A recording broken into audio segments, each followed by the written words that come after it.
¿Qué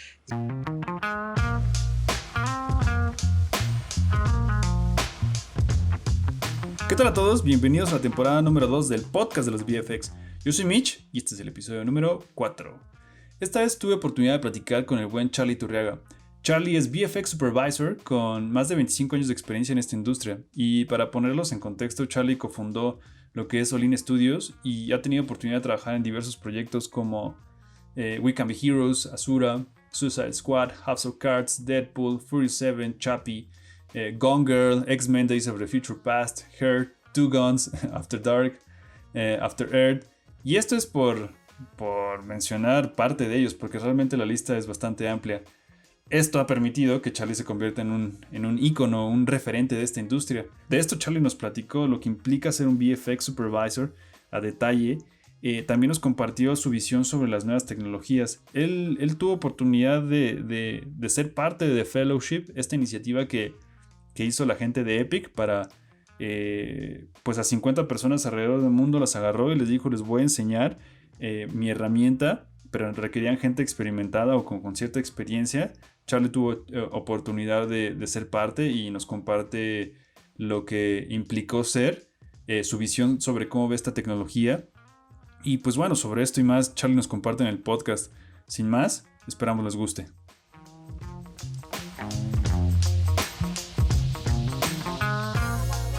¿Qué tal a todos? Bienvenidos al podcast de los de VFX. Esta vez tenemos la oportunidad de platicar con el buen Charlie Turriaga. Primero que nada, Charlie, muchísimas gracias por hacerte este espacio, por este tiempo para platicar un poco de tus experiencias. ¿Cómo estás, Charlie? Todo bien, muchas gracias. Gracias a ustedes por invitarme. Está bueno su proyecto y pues gusto platicar con la banda, ¿no? Y cotorrear un poquito de lo que ha pasado últimamente.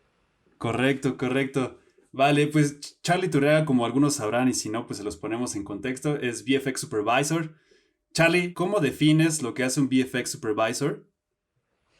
Sí, digo, es un tema o es una posición durante de la cadena de producción o de la cadena de filmación de un proyecto visual, que puede tener varios sabores. En el que yo más me involucro es en supervisar desde el guión hasta la entrega final de un proyecto. Puede ser una película, un comercial o un episódico. Yo me enfoco prácticamente el 98% de mi trabajo en películas. Entonces, mi trabajo como supervisor es ayudar al director y a los productores a definir la metodología y la estructura visual de un proyecto, desde que lo tienen en páginas de guión hasta empezando con la preproducción, cómo se va a planear, cómo se van a conectar los diferentes departamentos, cómo se conecta diseño de producción, departamento de arte, fotografía, vestuario, maquillaje, cómo se planea todo eso, cómo se filma, supervisar la filmación, que es pues prácticamente armar el equipo que va a estar haciendo el trabajo de pues, captura de información, y al mismo tiempo estar trabajando con el director durante la filmación para cualquier pregunta o detalle que salga.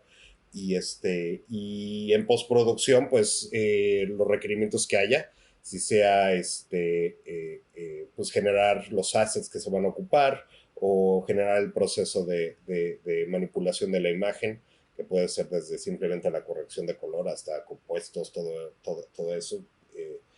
Supervisando también junto con el productor de efectos visuales costos, y al final la entrega. Muchas veces, bueno, prácticamente siempre me he involucrado en la corrección de color también. Entonces, una vez que está todo terminado, reviso las últimas partes de la corrección de color. Una vez que el director y el fotógrafo dieron el look, yo me encargo de asesorar la parte de finalización de color y entrega tanto en proyección como en los métodos digitales, ¿no? Entonces, en mi caso, yo superviso de principio a fin, o es como yo me he involucrado en Sí. los proyectos, pero a fin de cuentas puede ser muchos segmentos. Muchas veces los supervisores son supervisores en set o supervisores en postproducción, o en diferentes partes del proceso, ¿no? Ok. Sí, pues básicamente, pues así que como lo mencionas, no estás en todo el proceso. Y tal vez mi siguiente pregunta sea como, pues explique por sí misma, pero no sé si podías andar un poquito más. ¿Cuál sería la diferencia entre un VFX Supervisor, tal cual en un estudio, en set, y pues tal cual estar en el estudio y estar en un set? ¿Dices estar en el estudio del cliente, del estudio de cine o en el estudio el vendor, el estudio de Ajá, efectos exacto. visuales? Ahora sí que donde se producen los VFX tal cual. O Ah, sea, ok. sí. ¿Y cuál es la diferencia entre un supervisor de un estudio a un supervisor de producción? Sí. O del lado de producción, sí. Normalmente como se llama es el supervisor del estudio, perdón, el supervisor de la producción o por el lado de la producción, así se le llama, y el Ujú, supervisor del estudio. Depende del tamaño del proyecto. Normalmente lo que sucede es cuando el proyecto es suficientemente grande, donde tienes que contratar múltiples proveedores, vendors, como se le llama, proveedores, múltiples casas de animación. Las producciones contratan un supervisor de efectos visuales para que supervise a todas las casas. Son 3, 4, 5 la cantidad de casas que contratas. ujú, Entonces, la principal diferencia es esa. La otra diferencia grande es que el supervisor de efectos de una producción no se involucra en lo granular de cómo se va a resolver el efecto del lado de la casa de postproducción, del estudio de efectos. En ese sentido, yo doy mis puntos de vista, de metodologías. Cuando estoy dando mi briefing de cómo se va a ejecutar un proyecto o cómo se va a cotizar un proyecto para ser ejecutado, ujú. quien hace la decisión final de cómo va a ser utilizada la tecnología y la metodología dentro del facility, dentro del estudio, es el supervisor del estudio. Entonces, prácticamente yo tengo que tener muy buen contacto con los supervisores para estar en sync de cómo vamos a resolverlo.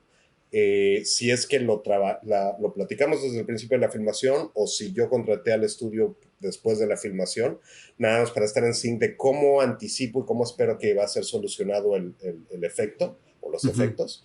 Y el supervisor del estudio es quien hace el día con día de estar checando el proyecto con sus artistas. Yo realmente digo, por ejemplo, un ejemplo, yo tengo normalmente un supervisor de estudio, a lo mejor tiene dailies todos los días con su equipo y yo Ujú. nada más tengo con el supervisor de efectos y con el supervisor de animación o el supervisor de comp una o dos veces por semana dependiendo del volumen. Entonces es una Ya. manera de distribuir pues sí, el trabajo de supervisión con el equipo que está, pues que conoce a los artistas y que está físicamente en el estudio, ¿no? Claro. Entonces es como la diferencia. Y sí, yo trato, y normalmente esa es la idea, de que dejas trabajar al supervisor de efectos del estudio, este, y no te involucras tanto en su pipeline interno de cómo van a resolverlo. Aunque Ujú. aún así, obviamente recomiendas y hay feedback, todo el asunto, pero la idea es que ese supervisor sea quien lleva a cabo el proceso completo de cómo ejecutar el efecto una vez que yo le entrego el material para hacerlo, ¿no? Ok, ok, ok. Oye, Charlie, por ejemplo, digo, obviamente, en cuanto a tú estando en set, obviamente todos los días son diferentes porque obviamente vas de acuerdo a cómo dicte el break y todo eso, ¿no? Pero, ¿cómo no sé si lo puedas ejemplificar o cómo sería un día, el día de un supervisor? ¿Cómo sería tu día a día? En el set. Exacto. Pues sí, normalmente es, como dices, varía. Yo Ujú, tengo un método de poder estructurar qué es lo que vamos a necesitar por adelantado, porque como dices, casi todos los días, o no todos los días, pero a lo mejor cada 2 o 3 días o cada semana o cada que cambiamos secuencias de ujú, filmación, va a haber diferentes necesidades. Entonces, la tarea principal que yo tengo que hacer en preproducción durante las 4 o 6 semanas o lo que haya de preproducción sí. es precisamente identificar las múltiples metodologías que va a haber para filmar el proyecto y tratar de diluirlas de la manera más sencilla para que tenga 3, 4, 5, 8 metodologías perfectamente definidas para que todo el mundo esté enterado que hay que hacer. Por ejemplo, si tengo un personaje 3D, un personaje CG, pues saber cuál es la mejor metodología que el director prefiere para poder hacer que ese personaje esté integrado. Si va a ser con previsualización y después tener esa previsualización en el set para que la pueda estar viendo junto con el fotógrafo, o si va a ser con props que van a estar actuando, o si va a ser con un puppeteer, o si va a ser con un performance de un personaje. O sea, esa metodología se va diseñando mucho antes de la filmación. Lo mismo si es tan sencillo como un compuesto de carro, ¿no? ¿Cómo lo vamos a filmar? ¿Cómo lo vamos a iluminar? Y entonces, una vez que están definidas esas metodologías, yo tengo que definir cuál es el tamaño de mi equipo, dependiendo de cuántas unidades de filmación hay, etcétera. Digo, en la película en Asura hace 3, 4 años teníamos hasta 4 unidades de filmación al mismo tiempo. Teníamos primera unidad, segunda unidad, Action Unit y Splinter Unit, y a veces todas filmando al mismo tiempo. Entonces tienes que coordinar cómo vas a armar y dividir el equipo para que estén, para que ahora sí que todos los clientes internos de la película tengan lo que necesitan. Y de nuevo ahí se vuelve entender cuáles son las necesidades de cada uno. Yo normalmente, personalmente, estoy con el director en la unidad que él esté, a menos de que yo esté dirigiendo alguna de las unidades, pero normalmente estoy trabajando con lo que ellos estén haciendo. Y tengo que asegurarme que en las otras unidades se lleve a cabo lo que se necesita. Entonces pueden ser desde cosas muy sencillas, puede ser desde pues asegurarte que haya captura de HDR y que haya LiDAR en todos. Entonces, si tenemos nada más un solo equipo de LiDAR, de captura del set, pues coordinar. Entonces, yo normalmente en el día con día, con mis coordinadores, estoy checando, ok, ¿qué está pasando en el set? Normalmente trato de tener, si hay más de un set corriendo, trato de tener un iPad con todo lo que está pasando en los otros lados. Y lo que está sucediendo es viendo lo que está pasando y tratando de dar, ojalá, o normalmente intento de que todo esté tan bien planeado que todo el mundo sabe qué hay que hacer. Si es un coche andando y hay que sacar un LiDAR después, y hay que sacar HDR, todo está prácticamente con los coordinadores y con los data wranglers funcionando. Entonces, prácticamente funciona un poquito como maquinita. Lo único que yo realmente hago, aparte de estar monitoreando que todo eso esté fluyendo bien, es contestar preguntas del director, del DP, del director de fotografía o incluso de los actores, cosas que pasen en el set. Oye, aquí qué va a pasar, aquí cómo va a funcionar, aquí. Eso es una parte, creo que fundamental de mi trabajo, tratar de dar las herramientas para que quien se tiene que imaginar lo que va a suceder al final se lo pueda imaginar de la mejor manera. Entonces, en eso ayuda mucho, aparte de estar supervisando pues esta parte más mecánica que hay que hacer, es tratar de dar retroalimentación de lo que va a suceder en el set. Y la otra que pasa un poco, y ha pasado últimamente, cuando he estado ocupando witness cameras, que son múltiples cámaras para capturar acciones por N razones por las que las necesito. Muchas veces yo trato de hacer que no sean intrusivas, de que no molesten o al DP o a los actores. Entonces, muchas veces, mientras están haciendo el setup de las cámaras principales, muchas veces yo estoy con mi equipo de coordinadores viendo dónde se ponen y dónde se arman para que sean lo menos intrusivas posibles, pero al mismo tiempo que funcionen bien. Entonces, eso es algo que puedo decir que me ha quitado un poco del tiempo porque es una parte que todavía no encuentro una mecánica donde directo los coordinadores o los data wranglers puedan ellos decidir cuál es la mejor manera sin estar directamente en el video assist, al lado del director o del script supervisor, porque una de las ventajas que tienes de estar al lado del director o del script supervisor es que realmente sabes qué va a pasar antes que todos. Entonces, conforme se va filmando durante el día, sabes que ya está muy cerca, que la toma está casi por terminar, que ya van a moverse al siguiente set. Entonces, yo puedo estar dando por el radio, ¿saben qué? Vamos a empezar a guardar los witness cam, muévanse para allá. Entonces, ese tipo de coordinación un poquito más de alto nivel, donde yo puedo tener un poquito más de visibilidad que el resto del equipo, es la tercera cosa que hago, ¿no? Y que muchas veces involucra este equipo extra, que puede ser los witness cams, o puede ser pues lo mismo, los LiDARs. Hay veces que ya digo, ¿sabes qué? Ya manden el LiDAR para acá, si estaba en otro lado, ya denle el llamado, con los ADs para cuando hay que escanear actores, si tenemos 1 o 2 semanas donde los actores van a estar haciendo fotogrametría, pues también es como esa parte de coordinación mucho más cercana a la parte de arriba de la pirámide, donde yo gasto la mayor parte de mi día. Al final del día, normalmente, de nuevo, normalmente sí, ya está todo bastante planeado, solo recibimos el llamado para entender qué es lo que se va a filmar mañana.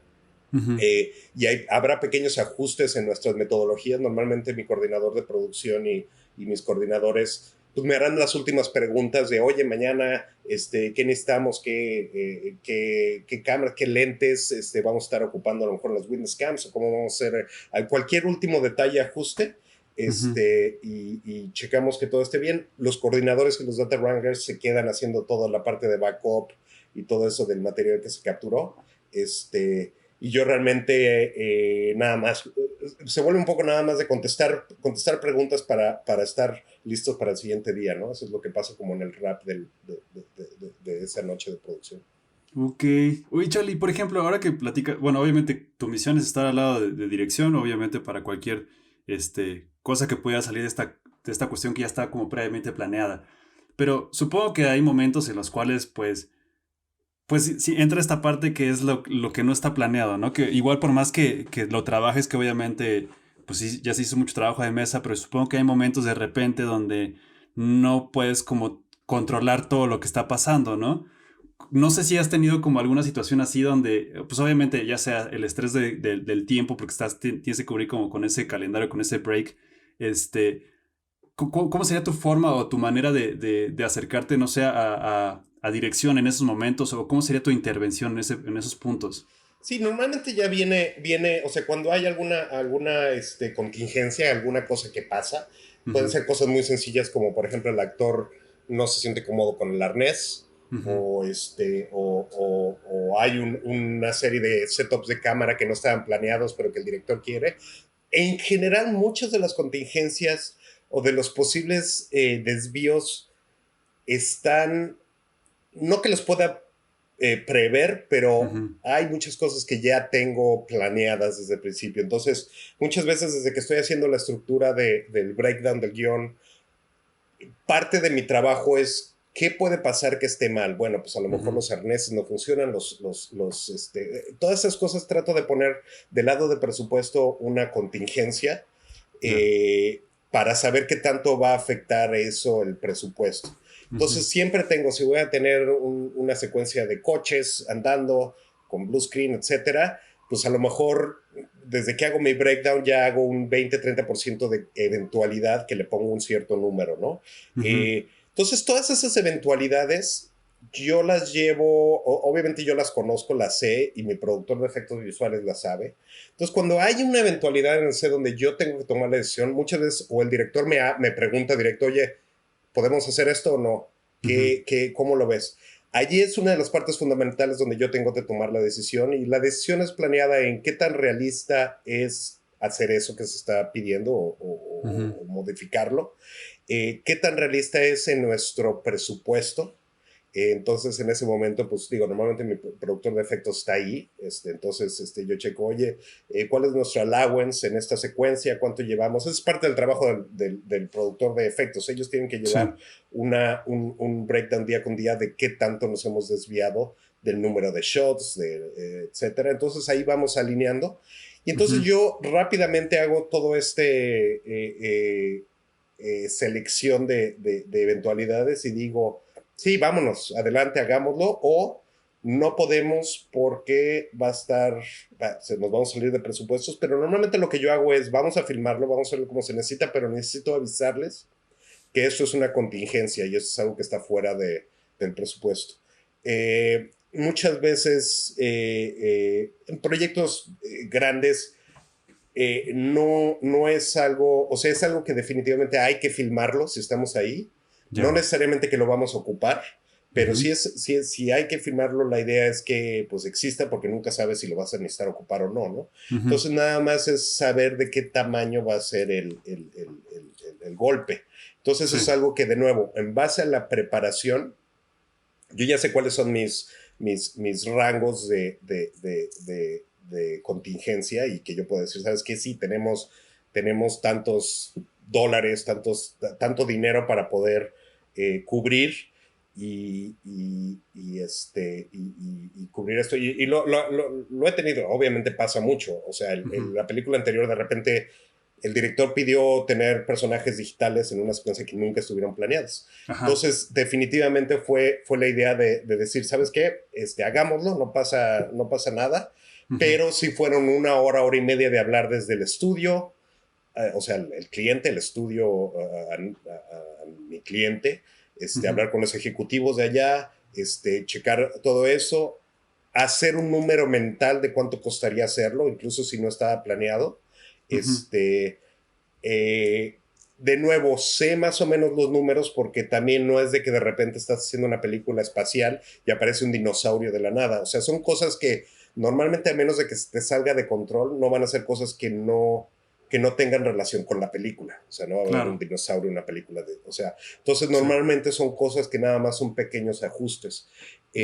Si son cosas que se salen de control, muchas veces tú tienes que avisarle al estudio, de nuevo al estudio. Cuando hablo de estudio es el cliente, Sí, sí. el estudio. Hay que avisarles bueno, hay un requerimiento y normalmente el creativo del lado del estudio tiene que hablar con el director y preguntar si es realmente necesario. Ujú, Pero normalmente la respuesta de nuestro cliente es fílmenlo y si a menos de que filmarlo va a tener otras consecuencias durante el día de producción, que a lo mejor se nos va a acabar el día para filmar otras cosas, vayan, fílmenlo y vemos si en editorial cuando lo cortemos es necesario y ya nos peleamos con eso. Pero sí, en general es tomar las decisiones basadas en la información que tienes alrededor con preproducción, ¿no? Y si es algo completamente nuevo, definitivamente tienes que ir con los jefes y ujú. decir, oye, pues voy a tomar la decisión de seguir adelante, pero esto está muy lejos de lo que estaba planeado y listo, ¿no? Así más o menos como resuelves el problema en el set. Ok, Charlie. Oye, Charlie, y nunca digo, pues obviamente, o sea, sabemos que, bueno, ahora por todo lo que nos platicas, todo trae una. Pues al final de cuentas todo es dinero, ¿no? Uh -huh. Quieren esto, pues tiene esta consecuencia, ¿no? O sea, todo tiene, o sea, no es de, pues lo voy a hacer porque lo quiero hacer, ¿no? Tiene que pasar por muchas etapas.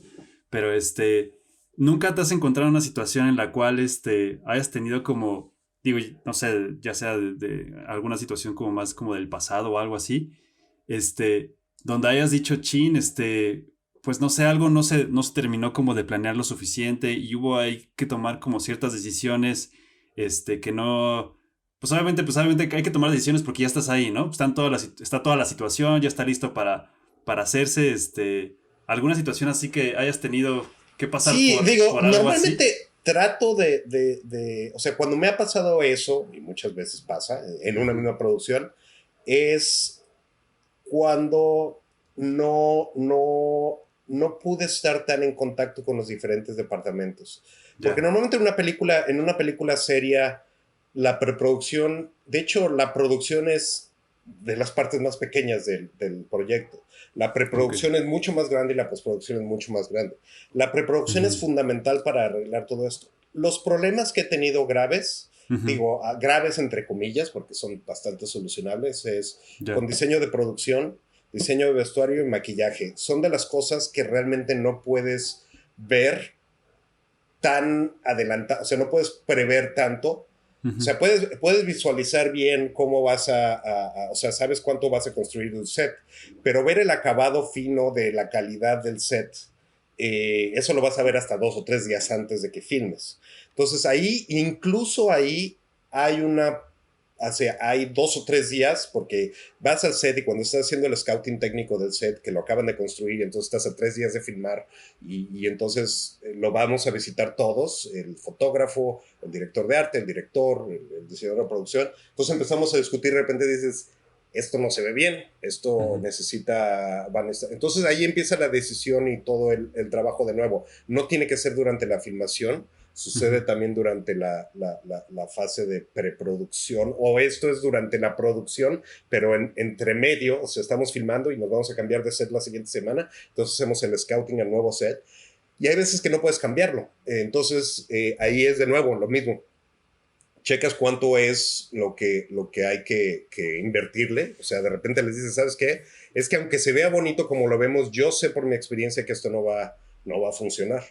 Y entonces haces los ajustes, hablas con tu productor de efectos, hablas con el productor de la película, normalmente pones tu panorama en el estudio y dices, ¿sabes qué? Aquí es una contingencia que no tenía. Es delicado porque normalmente pues, no quieres poner bajo el spotlight al diseñador de producción, al director de arte Ujú. o al vestuarista, si es que el vestuario no era como lo teníamos planeado. O ya durante la producción era un actor o una estrella que no pudimos hacerle prueba de cámara primero o llegó y el maquillaje simplemente pues lo vimos durante el día y no funcionó.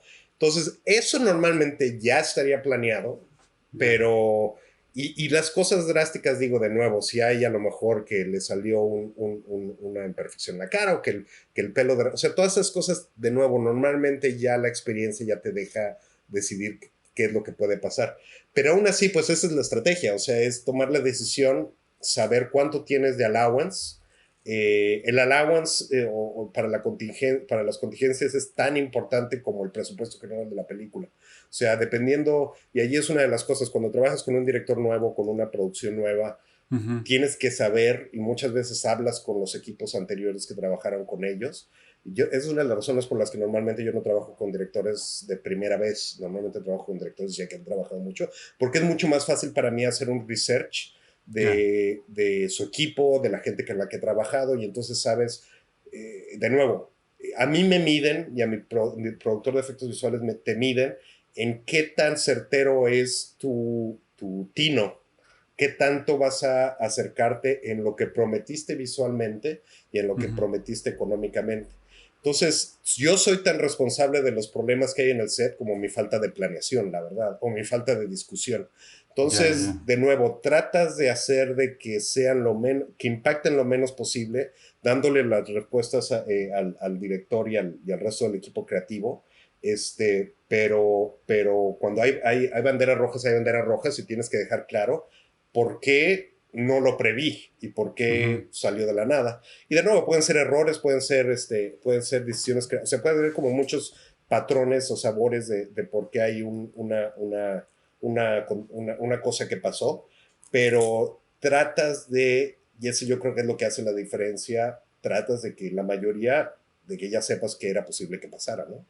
y, Claro. y, y lo platicaste en algún momento con todo el mundo que estaba involucrado en el proyecto, y dices, oye, esto puede ser que pase, o sea, hay una muy buena posibilidad y ojalá y no pase. Y eso pasa también cuando estás mucho con efectos especiales o cuando Ujú. estás con stunts. Con stunts pasa mucho, o sea, muchas veces estás trabajando con el stunt y el stunt se lastima y nada más puede hacer una toma. Y eso tiene que estar planeado. O sea, eso Sí. lo tienes que tener planeado y lo tienes que tener platicado con el asistente de dirección, tienes que evaluar si se esperan a recuperar, refilman. Entonces, toda esa parte es la parte que durante la preproducción y durante la filmación estás constantemente reajustando, ¿no? Y Ujú. reevaluando. Pero ojalá y sean cosas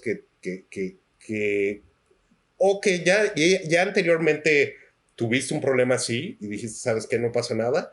O son cosas que en algún momento oliste que podían suceder y lo platicaste ya y lo pusiste como parte de, oye, esto es lo que puede suceder, como lo decimos, on the day, en el día, Ujú. esto es lo que puede pasar.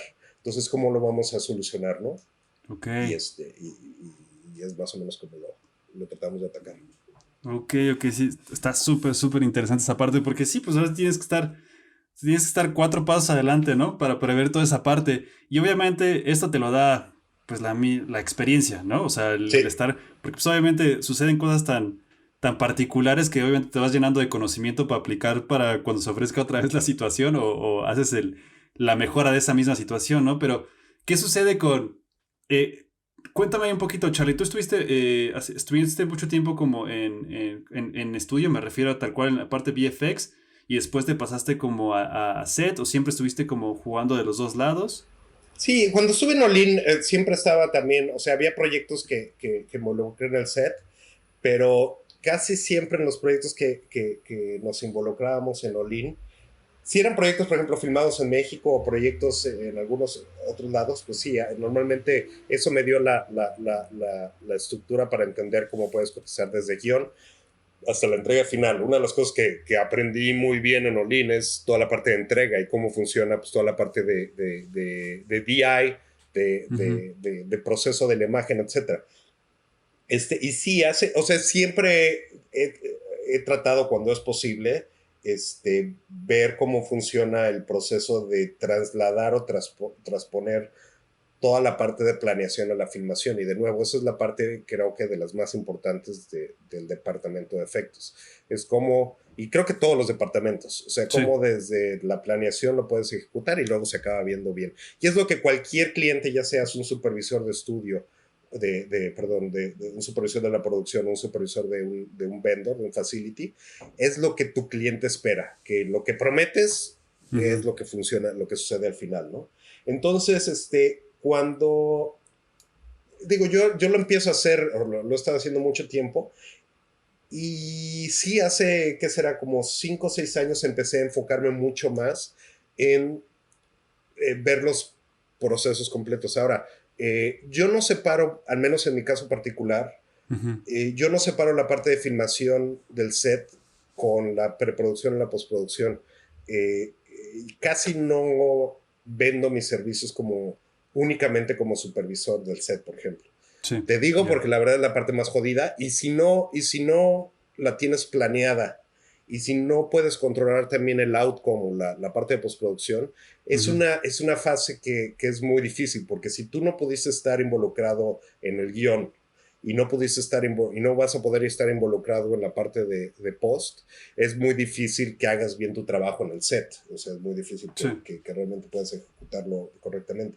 Entonces, prácticamente para mí y para la mayoría de los supervisores que trabajan en un facility, es un crecimiento muy natural que si llevas un buen track record y los estudios te conocen y los cineastas te conocen y empiezas a tener un buen trabajo de, de, de, de empezar a poco investigar, crear y ejecutar técnicas, ya sean sencillas o complicadas, donde lo presenta, desde donde lo vendiste hasta donde lo entregas, es prácticamente simple, ujú. funciona bien y creas un proceso y una infraestructura que no es dolorosa, que ese es el otro punto que también los clientes buscan.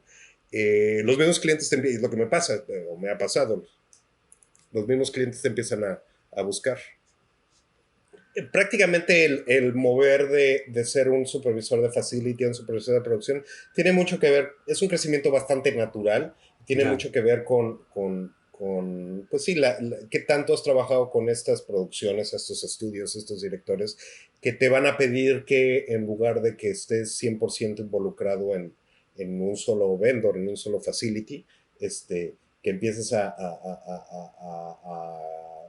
evaluar muchas veces proyectos que no van a trabajar en ese específico facility o que van a tener múltiples vendors, múltiples proveedores que van a trabajar. Entonces es prácticamente un crecimiento natural. Y de nuevo, no tiene mucho que ver con el hecho de estar en set o no. Ujú. Es más el hecho de que tengas la capacidad de controlar un proceso completo, ¿no? Y poder satisfacer a un estudio, a un cliente y a un director. Entonces eso es Sí, lo que, lo que oh, lo sí, sí, mira, básico. te preguntaba esto o andaba un poquito en esta parte porque, bueno, no sé qué opinas tú. Siento que a veces como que un poquito la personalidad de toda la banda o de mucha de la banda de la que está como en postproducción podría hacerse que a veces es un poquito medio, pues no introvertida, pero pues es una personalidad, siento, o lo que alcanzo a apreciar yo es diferente. Entonces, no todos, no todos, ¿no? No todos. Entonces siento que a veces el hacer como, como que esa transición, a veces hacia set, porque pues obviamente ahí tienes que hablar, tienes que dirigirte, no te debes de quedar callado, tienes que exponer tus ideas y todo ese tipo de cosas, ¿no? Entonces, por ahí va como que mi cuestionamiento de, digo, si eso en algún punto había sido un problema para ti, digo, por lo que platicas, considero que no, pero a veces a algunos nos cuesta trabajo esa parte de decir las cosas porque a veces estás viendo algo o estás en el set, bueno, en esta parte donde yo estaba un poquito más que es en el set, y están sucediendo cosas que a veces cuando estás como iniciando o estás como en esa parte, por no decir algún comentario como en el momento correcto, por no darte como esa voz o esa confianza o esas dudas que a veces te entran, pues entra esta parte de chin, lo digo, no lo digo, esta es la parte como de los inicios o la inexperiencia, que a Claro, veces también pasa, ¿no? Pero a veces no es sí. tan sencillo tener como esa personalidad que te ayude también a sobrellevar eso, porque es como, es un todo, ¿no? Es toda la parte técnica, pero también tienes que tener toda la parte pues de la persona, ¿no? Para poder comunicarte, porque pues todo es muy, todo tiene que ser pues con la persona que tiene que ser y llevarlo todo de buena manera, ¿no? Sí, a fin de cuentas, o sea, prácticamente todos los jefes de departamento en un set tienen que tener una personalidad, perdón, personalidad que se tiene que poder ajustar a la situación. Sí. Y sí, definitivamente o sea, el perfil a lo mejor de un artista que trabaja en un compuesto, Ujú. es difícil que sea la misma personalidad que se necesita para poder levantarte a las 5:30 de la mañana y estar trabajando en el set, ¿no? Correcto. Eh, entonces, sí es un proceso, digo, a mí, por ejemplo, me ayudó mucho, digo, no que sea un proceso tan padre, pero me ayudó mucho trabajar en comerciales porque Ujú. entiendes un poco esa parte, entiendes un poco Sí. cómo hay cómo en ese caso, en el caso específico de comerciales, la presentación es mucho más importante que el producto. Ya. Y eso es un poquito lo que pasa en el set. Ujú. Muchas veces es como lo dices más que si tienes razón o no. Es como lo Ok. planeas. Entonces, esa es una parte definitivamente fundamental, importante y nos ha pasado a todos. Y te puedo decir que quien la tiene más complicada en ese sentido es el director de fotografía.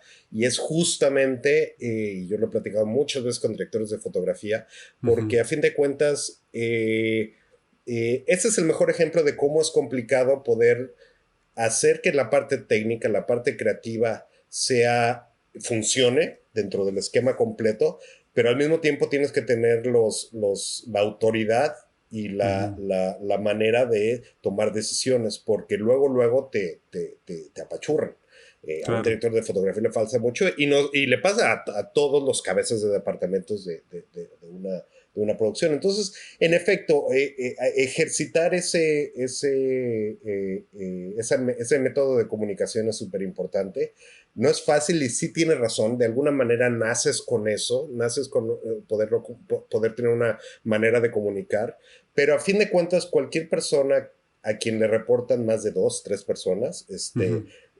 tienes que tener eso, no puedes ser un autoritario, pero tampoco puedes ser un pan de Dios. Yo siempre les digo en mis producciones, Sí. esto no es una democracia, esto es un autoritarismo. Voy a escuchar todo lo que haya que escuchar, pero yo Ujú. tomo la última decisión y esa decisión es la que le voy a dar al director y él hace exactamente lo mismo con todas las cabezas de departamentos. Si es un buen director, va a escuchar todas las opciones y Ujú. al final va a tomar la decisión. Entonces, sí, en ese sentido pasa mucho de que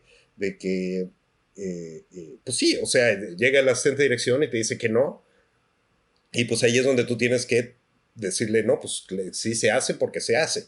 Y esa es la parte donde, pues ahora sí que tienes que escoger tus batallas y Sí. tienes que entender exactamente cuándo es que tienes que llegar a eso.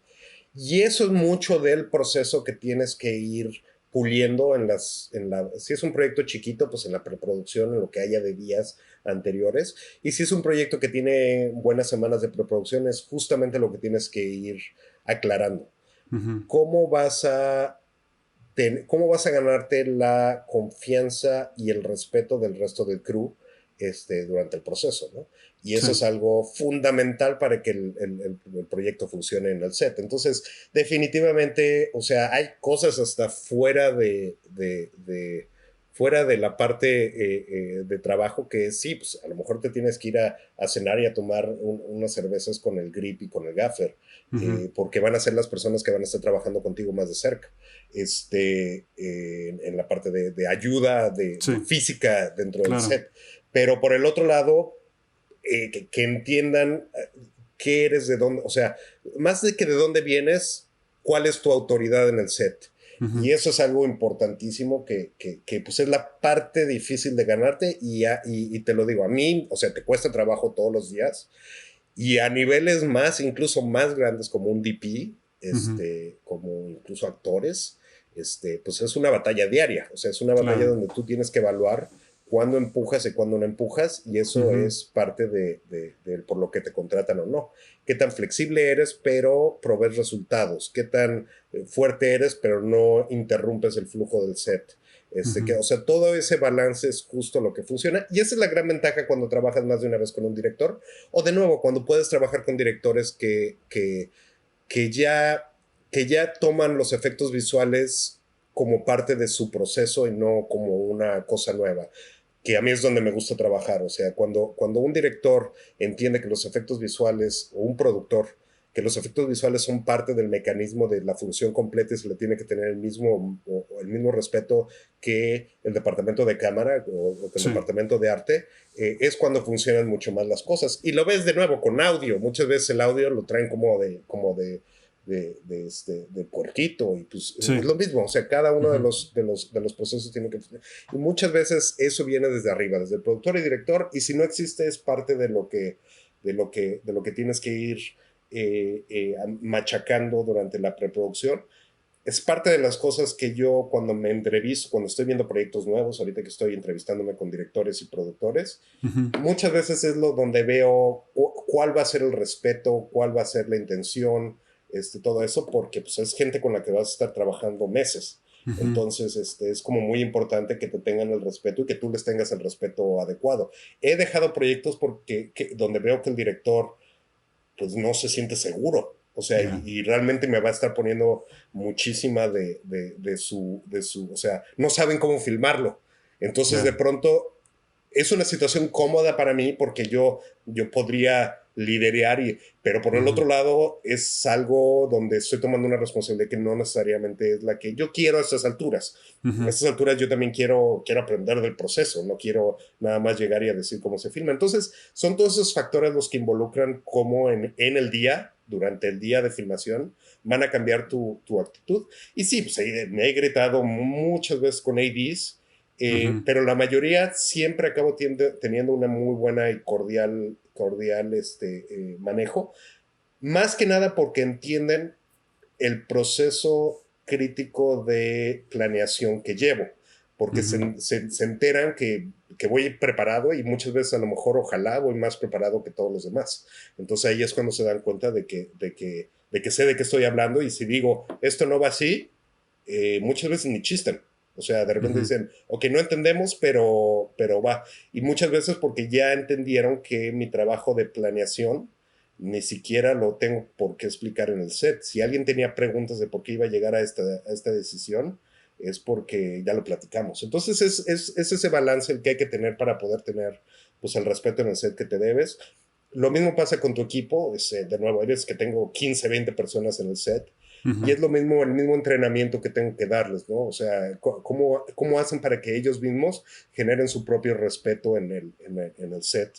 Claro. Desde entrar, desde cómo estás alrededor de actores, cómo trabajas con los grips y los gaffers.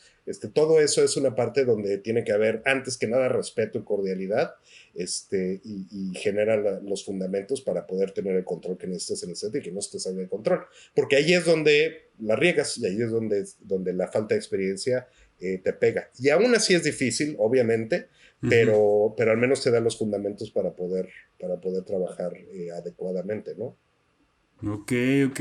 Oye, Charlie, y ahí, por ejemplo, ¿cómo le haces? O sea, hace ratito mencionas, diste un pequeño guiño de eso, de esta parte de, obviamente, pues todo es su trabajo en equipo y todo es comunicación, pero pues obviamente no puedes estar en todos lados, ¿no? Eres la cabeza que coordina pues a todos estos grupos de trabajo para tratar de darles tu visión de lo que se requiere. Obviamente ya tuviste una planeación, ¿no? Pero ¿cómo le haces esa parte para, o sea, porque obviamente hay cosas que suceden en el set que tú no estás ahí, ¿no? Y se tienen que realizar porque pues obviamente es una toma de decisión que está pasando en ese momento. Igual te pueden consultar, pues no sé, por radio o algo así, pero pues así como tú tienes que tener la visión de director para saber qué es lo que quiere, pues obviamente ellos tienen que tener tu visión de lo que tú necesitas, ¿no?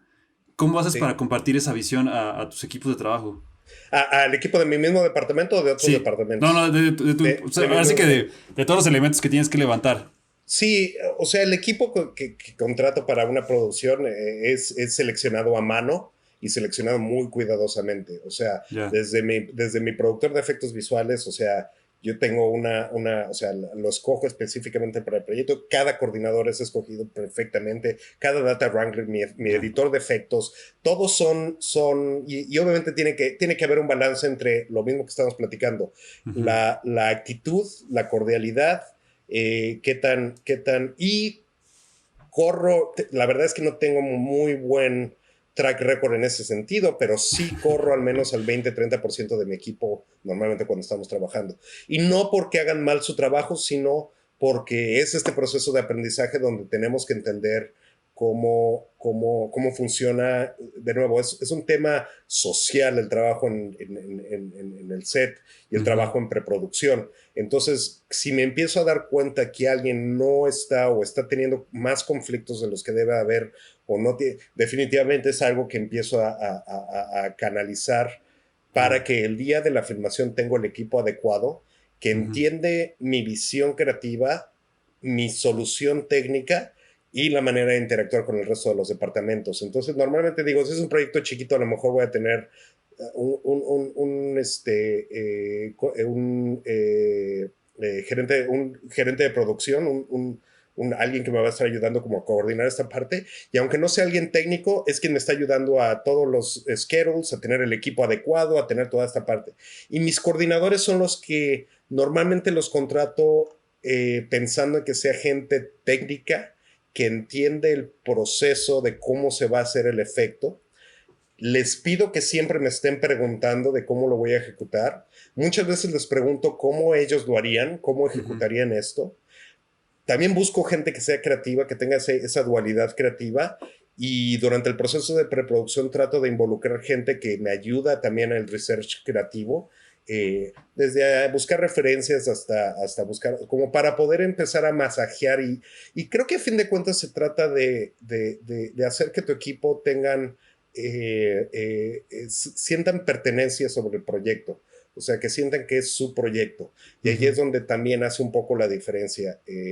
Cuando tienes esa parte de tu equipo donde realmente, sea la película buena o mala, sienten que es su proyecto y se sienten involucrados, hace totalmente la diferencia y ayuda mucho al proceso al flujo. Entonces, muchas veces, de nuevo, ya platicamos una y otra vez de cada una de las secuencias, cada una de las escenas. Ellos, por ejemplo, una de las cosas que me ha servido mucho es cuando hago briefing a vendors, cuando cotizo una secuencia antes de filmar, mis coordinadores están ahí y ven cómo repito el mismo speech una y otra vez, una y otra vez, una y otra vez. O sea, les digo, bueno, vamos a filmar, tenemos que hacer esta criatura está basada en este diseño, como se definió en el guión es así, pero esto es mi research, eso son el concept art que recibimos, yo creo que lo debemos de filmar de esta manera. Entonces, eso lo repito a lo mejor en la preproducción 25 veces, porque lo estás cotizando, lo estás discutiendo con los productores, lo estás discutiendo, y en todos esos procesos tengo involucrado a mi equipo que va a estar en el set. Yeah. Para cuando filmamos, ya se lo saben como merolicos, porque ya lo platicamos tantas veces, ya lo vimos, estuvieron en la junta con los gaffers, estuvieron en la junta con el fotógrafo, estuvieron en la junta con el director, estuvieron en todo eso, que ya lo saben a tal nivel que ellos mismos pueden resolver algunas de las preguntas que suceden en el set. O sea, si de repente, por ejemplo, la pregunta de, oye, ¿está tu witness cam en el set? ¿Está bien? Te pregunta un grip. Ya no tienen que venir conmigo a preguntarme. Ya sabe el coordinador o el data wrangler que está bien o está mal. Entonces, y esa es la otra de las cosas que yo trato de hacer los primeros días de filmación, e incluso en preparación. Cuando me hacen preguntas tontas, en el sentido de que preguntas, tienes que darles la seguridad de que puedan contestar cosas, y eso también es una navaja de doble filo, pero tienes que darle a tu equipo la seguridad de qué pueden responder y qué no pueden responder, en dónde se meten y en dónde no se meten. Y eso es parte de ese ejercicio también donde les vas dando, si son preguntas sencillas, tienes que darles a tu equipo la claridad, decirle, es una pregunta muy sencilla, esa la puedes solucionar tú. Pero cuando son preguntas de consecuencias mayores, por ejemplo, la cámara está siendo reflejada en un cristal, Eso es un detalle importante, porque ahí es donde involucra a lo mejor un movimiento incluso creativo, que es donde yo tengo que hablarlo directo con los creativos. Entonces, Ya. a fin de cuentas, normalmente en el set, yo me vuelvo únicamente una persona que contesta preguntas creativas o que involucran altos niveles de presupuesto. Toda la parte técnica debería de ya estar súper machacada con tu Ujú. equipo. O sea, ya ellos saben perfectamente cómo hacerlo. Yo no me meto a sacar, digo, de nuevo, tratando de llevarlo a un nivel de eficiencia, casi Sí. no me meto yo a sacar un HDR o casi yo no me meto a sacar fotos de referencia o hacer obviamente un LiDAR. Yo estoy mucho más tratando de contestar las preguntas creativas o preguntas que puedan tener impacto directo sobre el proceso. Y muchas veces el director te pregunta, ¿cómo ves esta toma? Y no solamente te lo está preguntando cómo lo ves por cómo ves el green screen. O Ujú. sea, definitivamente tú te vuelves una herramienta para el director donde le tienes que dar referencia de si se va a ver bien o no al final. Y muchas veces estás más preocupado por a qué hora vas a sacar el HDR, que eso es cuando empiezas a no ser suficientemente evaluado en el Ujú. set. Y de nuevo, obviamente las producciones cambian y el presupuesto y todo cambia, pero sí creo que cuando llegas en el set, el supervisor tiene que, obviamente estás viendo que todo esté sucediendo, pero no, desde mi punto de vista, es una falla de mi equipo si yo tengo que estar preocupado que si las memorias están llenas Sí. o cosas así, ¿no? Yo me tengo que preocupar por lo que el director se puede estar preocupando y eso es Ujú. cuando funciona. Una de las cosas que platicaba con un director de fotografía muy, muy famoso, también mexicano, Ujú. cuando platicaba un poquito de qué tanto puedes tú empujar cuando, pues sí, más que cuando hay un problema, cuando no te gusta lo que se está filmando, Ujú. como supervisor, y más que como supervisor, como jefe de departamento, donde Sí. sabes que a lo mejor se va a ver mal al final.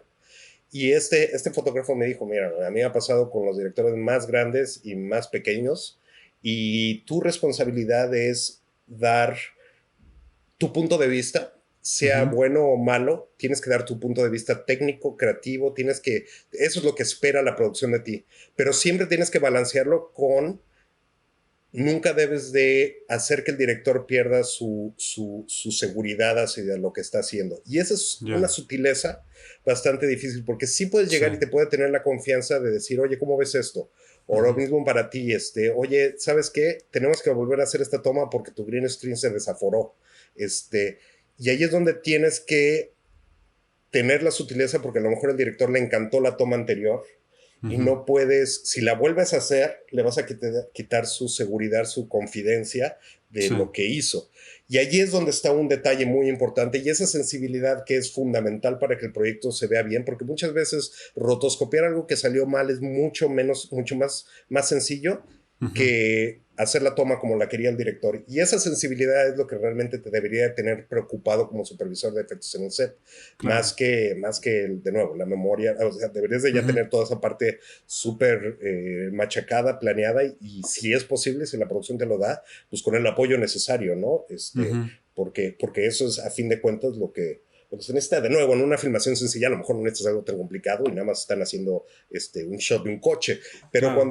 cuando involucras actuación en green screen con personajes digitales, etcétera, sí se vuelve un poco más donde tú te vuelves una parte mecánica del proceso creativo, más que solamente de la referencia técnica que necesitas tener en el set, ¿no?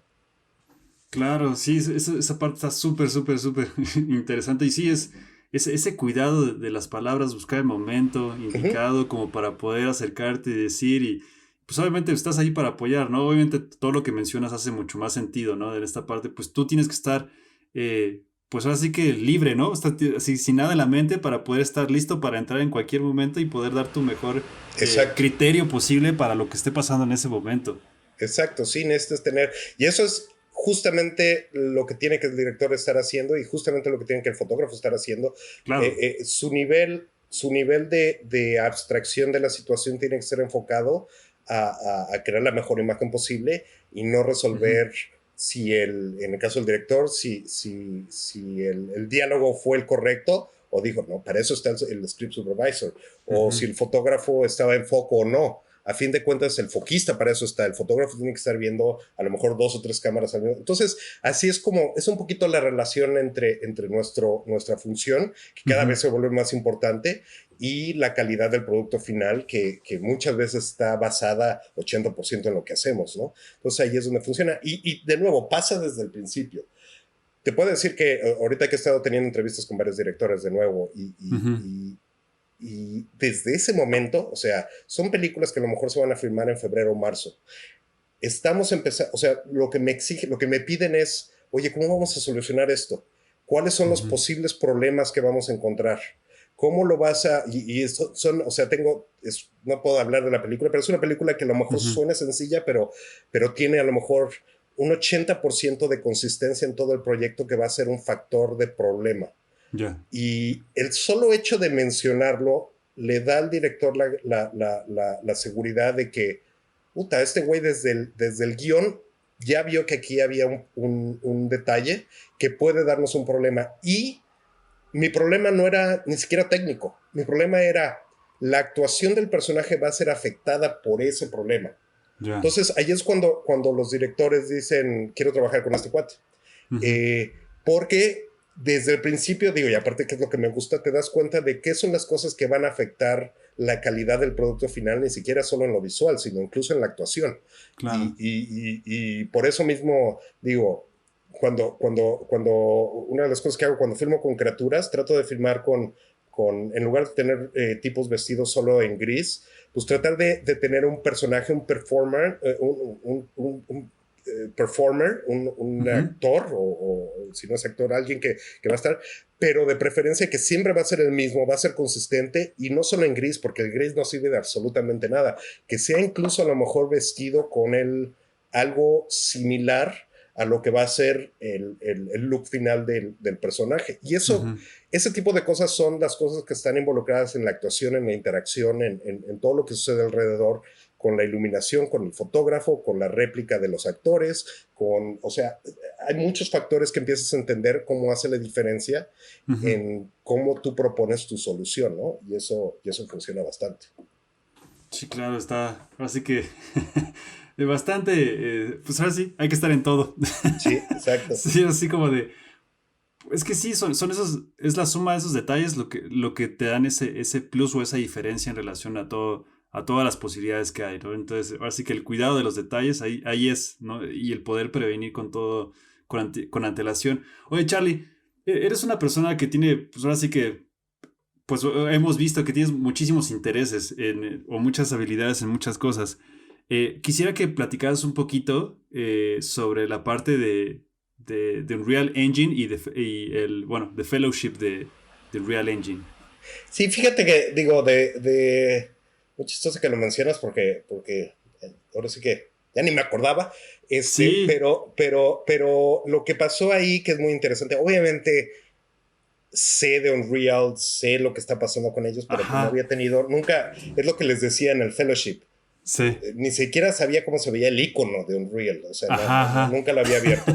Entonces, lo que sucede es, terminé la película We Can Be Heroes para Netflix, y Netflix me dice, oye, ahora que estás de regreso y estamos en medio de esto que fue en julio, porque yo terminé We Can Be Heroes en junio, llego aquí, estaba tranquilo y me dicen, oye, ¿te interesa involucrarte en no sabía bien qué era lo del fellowship, ¿te interesa? Y dije, sí, claro, pues ahorita no estoy haciendo nada y me da curiosidad. Me metieron al proceso y empiezo a ver las capacidades de Unreal y es increíble, Mitch. O sea, Sí. yo definitivamente, digo, el fellowship es muy interesante porque es una muy buena excusa de... Ahora sí de que yo no he ido a la escuela en 25 años, o sea, no sé qué era lo que meterte a que... Entonces, ni siquiera sabía cómo lo iba a tomar.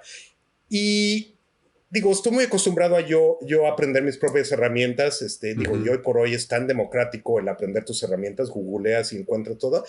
Creo que lo padre del fellowship definitivamente es esta intención que tiene Epic de realmente involucrar voces de profesionales, no solamente estudiantes o digo, más, un poco más arriba de, porque Exacto. habíamos de todos, o sea, es muy, muy interesante esa mezcla, pero esa actitud de buscar y empujarte a aprender una herramienta de esta manera, la verdad es increíble, o sea, hats off por Epic.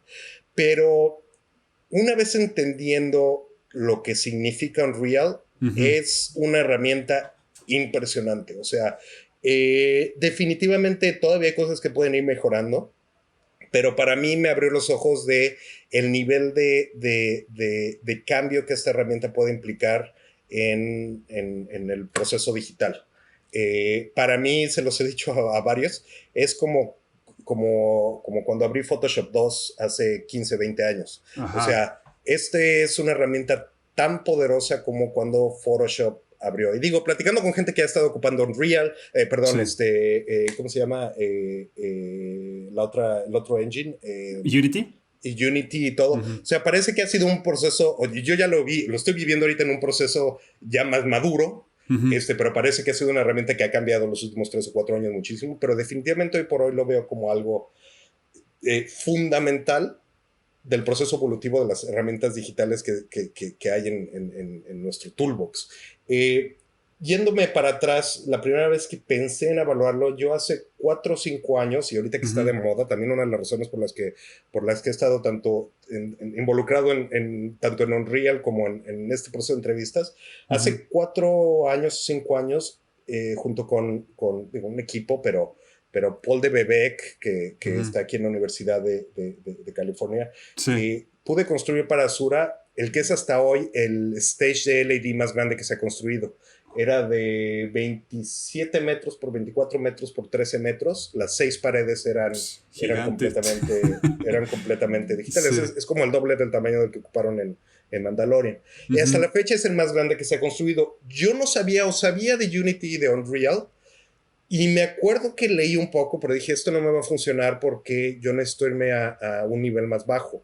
Porque yo, de nuevo, preví cuáles podrían ser los problemas. De entrada, la razón por la que ocupé un LED Stage hace 5 años antes de que todo el mundo lo hiciera, digo, obviamente, y platiqué en algún momento con la gente de Gravity y de nuevo con Paul, que hicieron este pequeñito para ellos, pero todo partió del guión. El guión necesitaba una secuencia que tenía que suceder en el cielo, y de nuevo, siendo una película para China, el cielo, Heaven, no es lo que los westerns, como los llaman, o la gente del oeste, vemos. Ellos querían una abstracción mucho más complicada.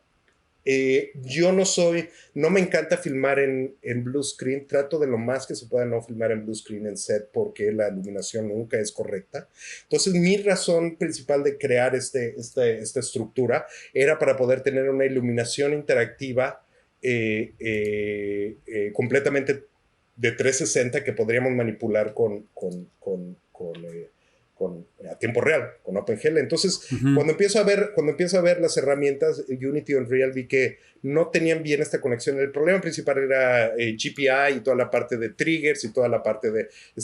filmamos esa vez con una ARRI, con 2 Alexa 65. Entonces, ARRI entendió el problema y pudimos conectar el shutter de la cámara con el despliegue de las tarjetas NVIDIA, con el sync de los paneles, y eso es algo que no podía hacer en esa época, y acabé escribiendo mi propio engine en OpenGL. Si hubiera tenido las herramientas de Unreal de ahorita, me hubiera ahorrado 6-7 meses de R&D, lo que hubiera podido hacer en literalmente un día. O sea, sí, la capacidad que hay ahorita para ese tipo de soluciones de set de control son increíbles, y yo creo que son 3 o 4 partes las que tienen importantes. Para mí lo más importante, lo platicaba ahorita justo con otro fotógrafo que vino aquí a mi casa, porque le empecé a explicar. Yo ya habíamos hecho una cosa en ILM, que ellos tenían el control con el iPad. De hecho, ahí tengo un rig donde puedes controlar la cámara con el Vive. Eso ya o sea, hace 2 o 3 años lo usamos en ILM, hicimos unas cosas con eso, con este mismo fotógrafo, y le dije, güey, ya se puede hacer esto, o sea, podemos sentarnos tú y yo aquí, no estar en San Francisco en un set, o sea, podemos estar aquí diseñando movimientos de cámara, diseñando setups. Eso es una parte muy importante. La segunda parte muy importante, puedes integrar blueprints o sets del departamento de arte y los metes luego. O sea, la facilidad que hay de convertir de AutoCAD o incluso de SketchUp, que lo ocupan mucho en el departamento de arte. La parte donde puedes importar un diseño de set 2, 3 semanas antes de la filmación, aplicar múltiples texturas, colores, aplicar iluminación fotorreal, aplicar lentes fotorreales, es a big deal. O sea, para toda esta planeación, justo para lo que te estaba diciendo, justo para lo que, donde quieres llegar al set y no tener estos problemas. Típicos problemas que tengo en el set es, de repente está muy oscuro, o tengo junto con el fotógrafo, está muy oscuro, muy brillante. No se puede iluminar bien el green. Cosas que son difíciles de prevenir, que podemos, sin que yo tenga que contratar. Normalmente tengo un equipo de previs, 2 o 3 personas que lo hacen, pero normalmente ellos están mucho más involucrados en la parte de storytelling. Aquí también podemos involucrarlo con la parte de ejecución del proceso.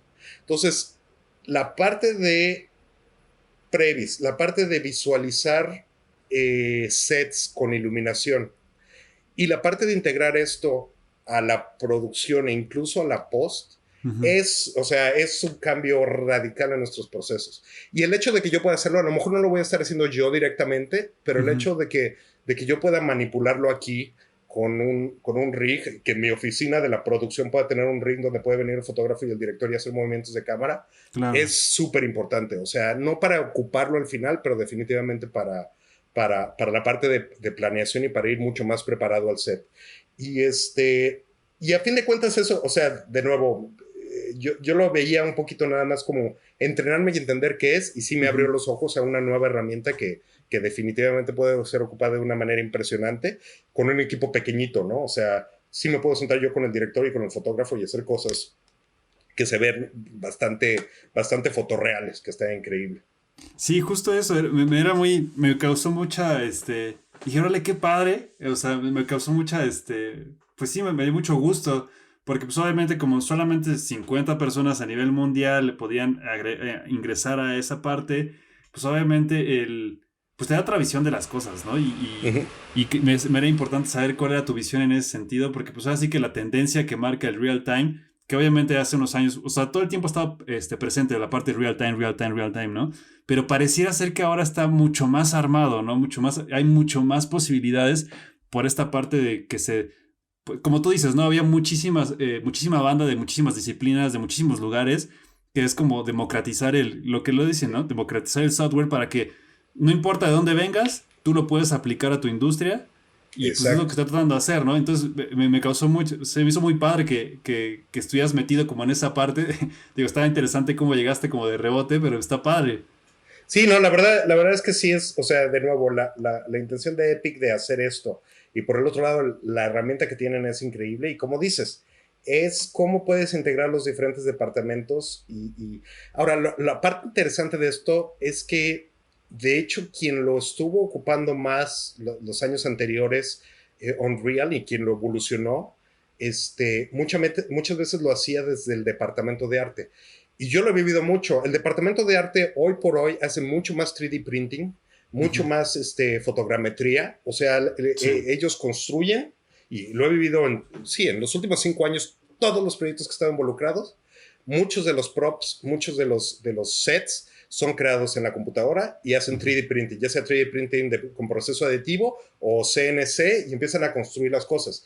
La belleza de esto es que ellos fueron los que empezaron, pero ahora yo puedo involucrarme en el proceso donde si me hacen un asset, me crean un asset en Alembic que funciona en Unreal, texturizado fotorreal con fotogrametría, con Agisoft, que ellos ya lo están haciendo, ese asset yo lo puedo ocupar para previs, para postvis, e incluso lo puedo mandar al vendor para ejecutar.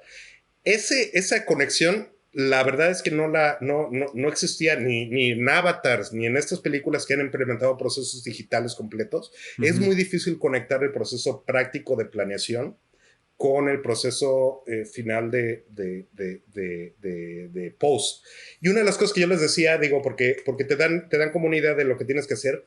A mí lo que me interesaba, por ejemplo, en mi proyecto del fellowship, era, a mí me interesa mucho personalmente poder comunicar conceptos a través de la herramienta, porque yo no dibujo bien o no, o sea, tampoco sé modelar bien y muchas veces cuando tengo que explicar un concepto abstracto al director o al productor, he tenido la suerte de que puedo contratar departamentos de arte, o sea, puedo contratar las dos últimos proyectos, no es cierto, nada más el proyecto anterior puedo contratar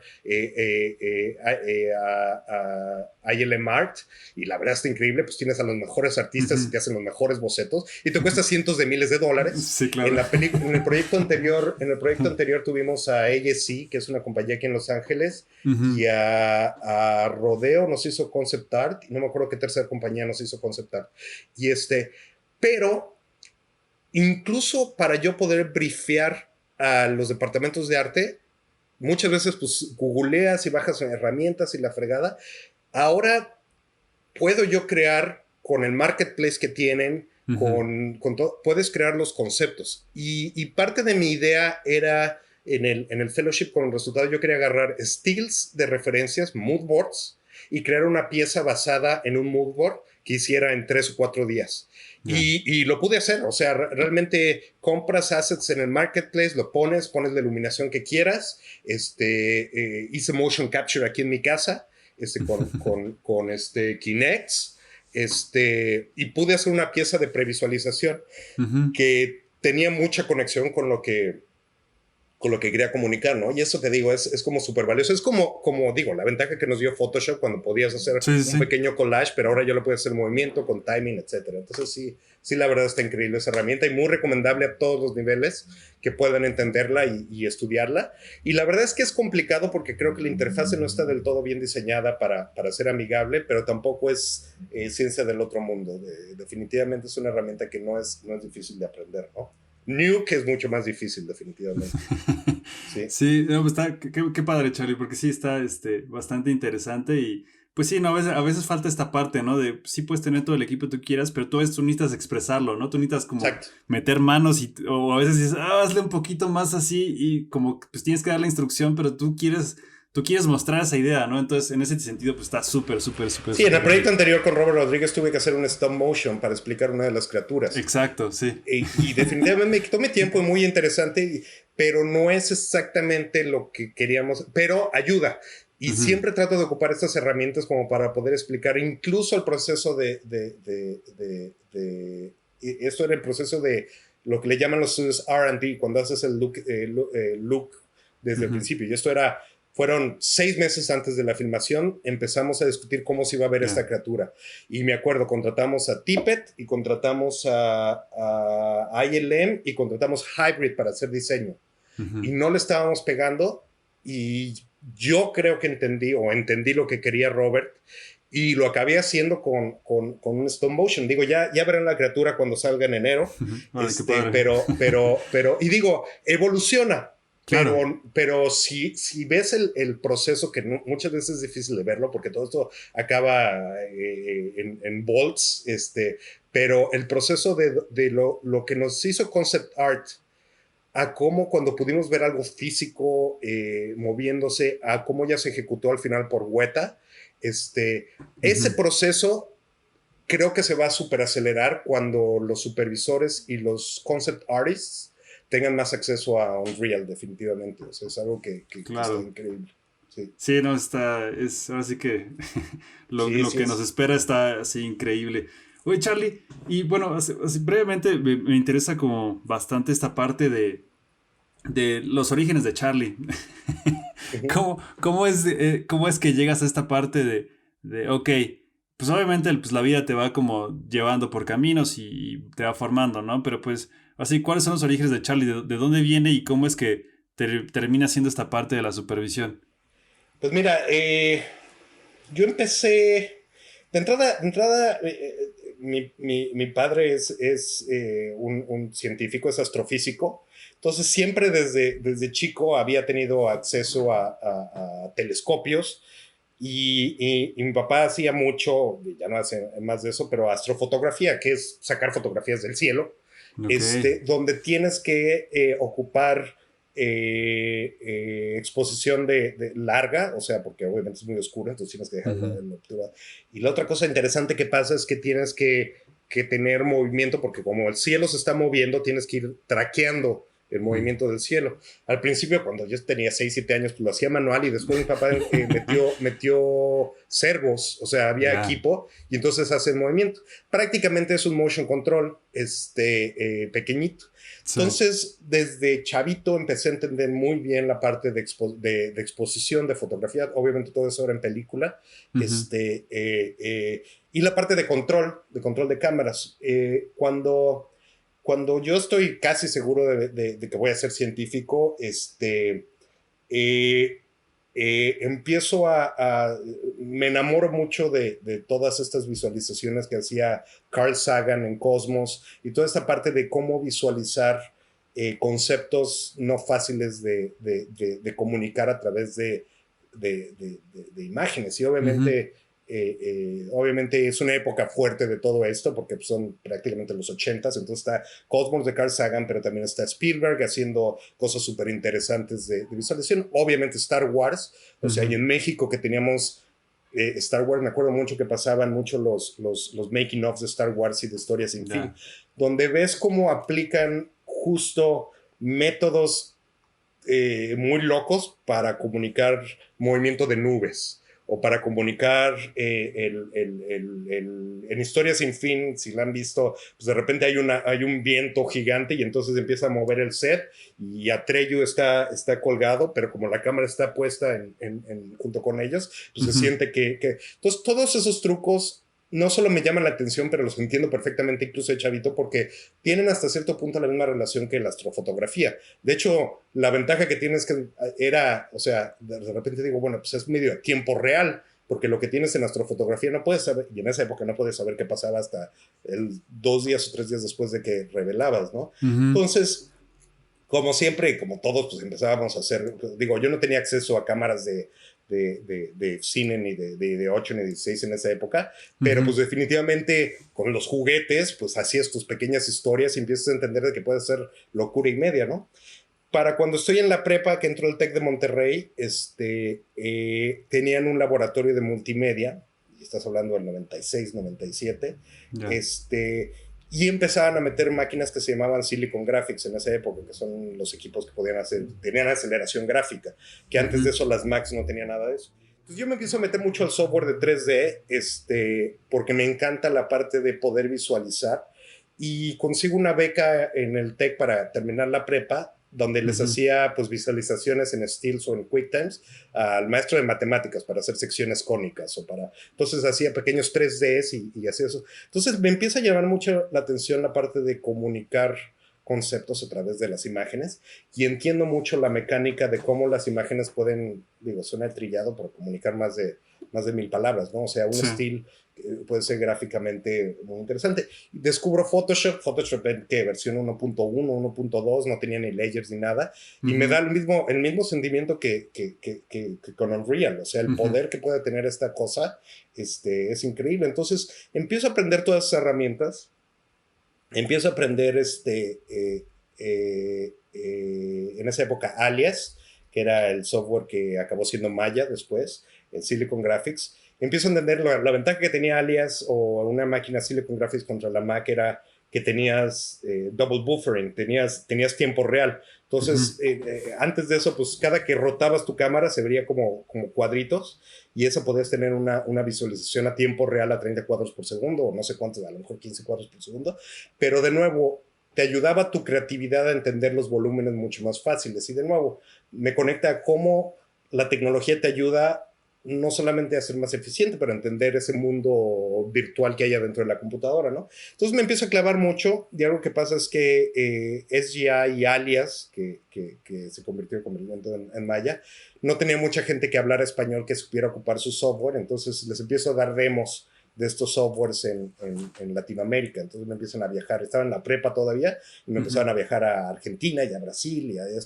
dar demos. Entonces de repente me iba un fin de semana a hacer esto y me pagaban, entonces súper bien. Y con la lana que junté, acabé comprando uno de estos equipos con una licencia y pues esa es la historia de cómo abrió Olin allá en México. Eso fue en 97, una cosa así.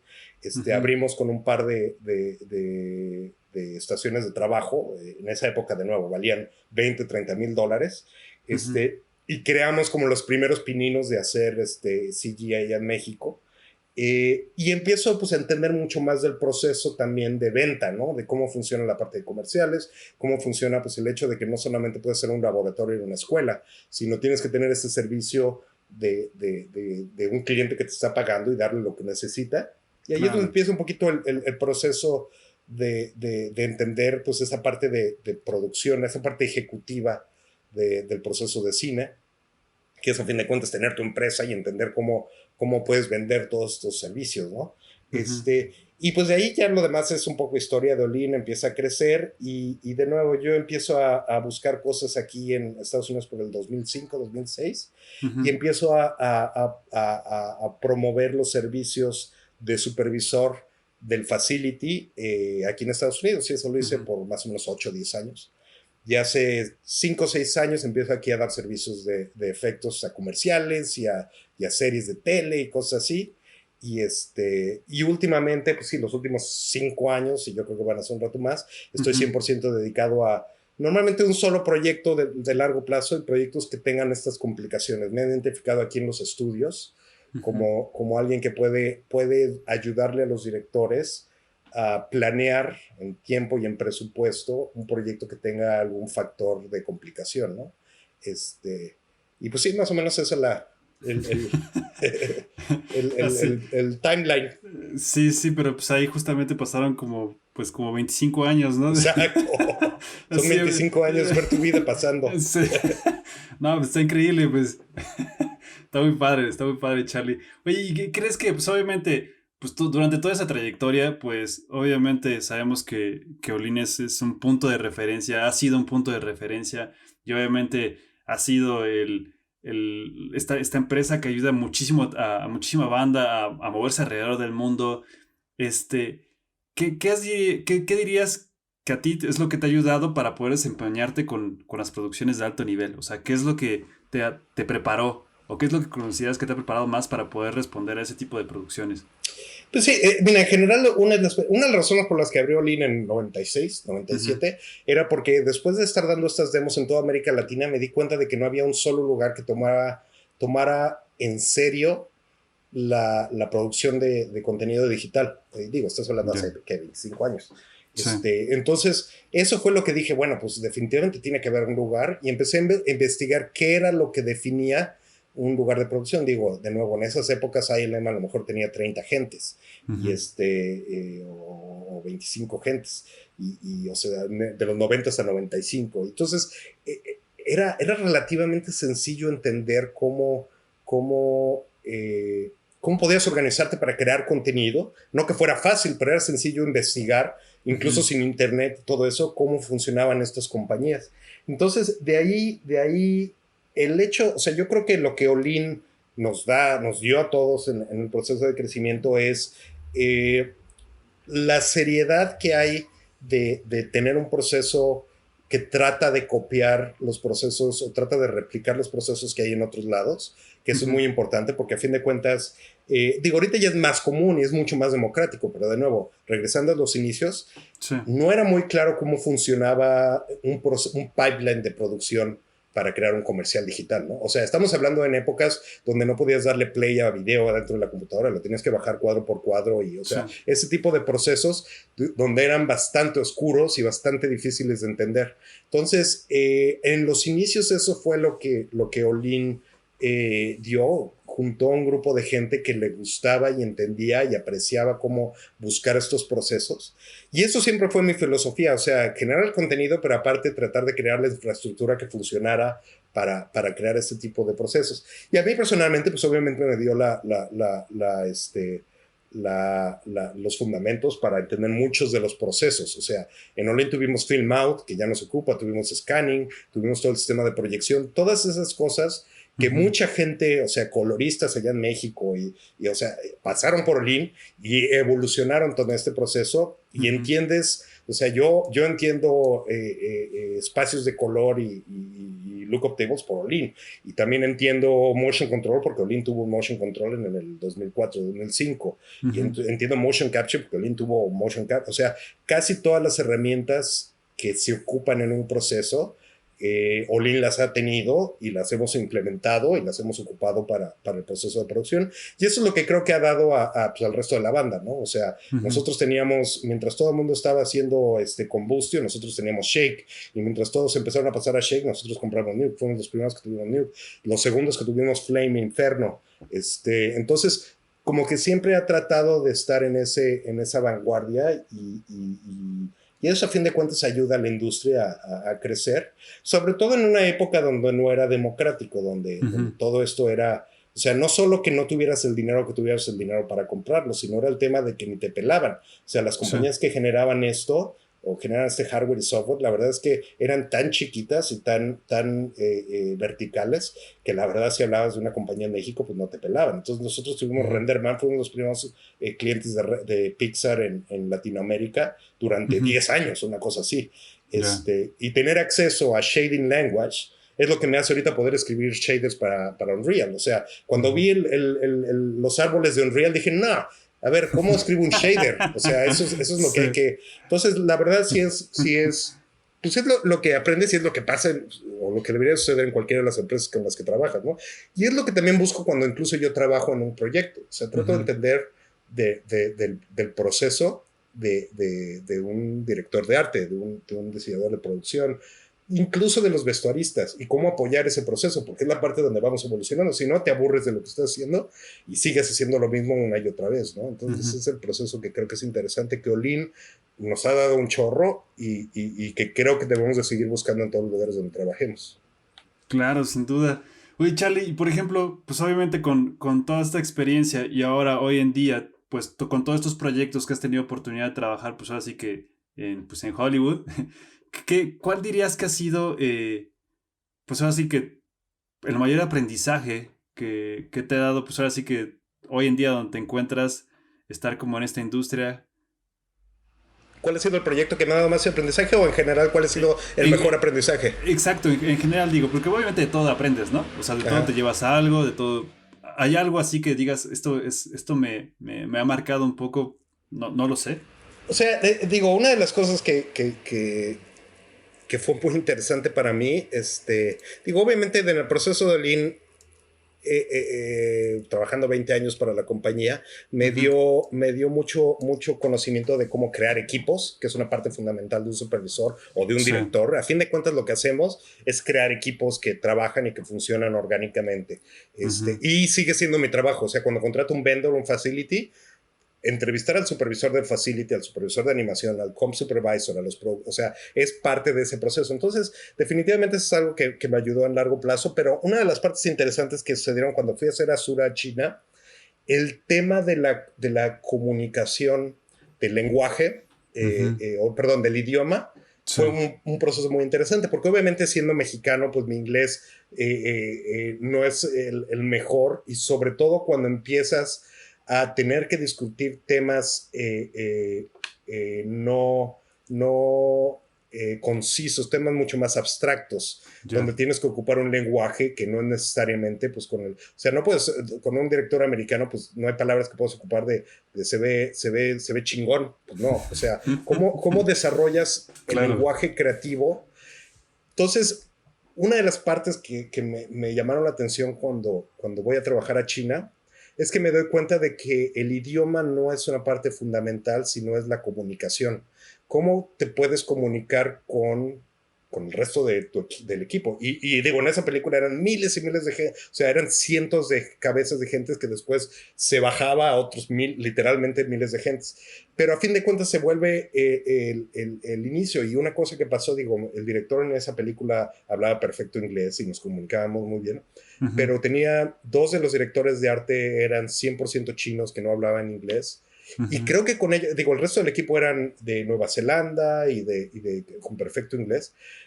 Y me di cuenta que de pronto tenía mejor comunicación con los directores de arte chinos que con el director de arte de Nueva Zelanda que trabajó en Avatar y todo esto.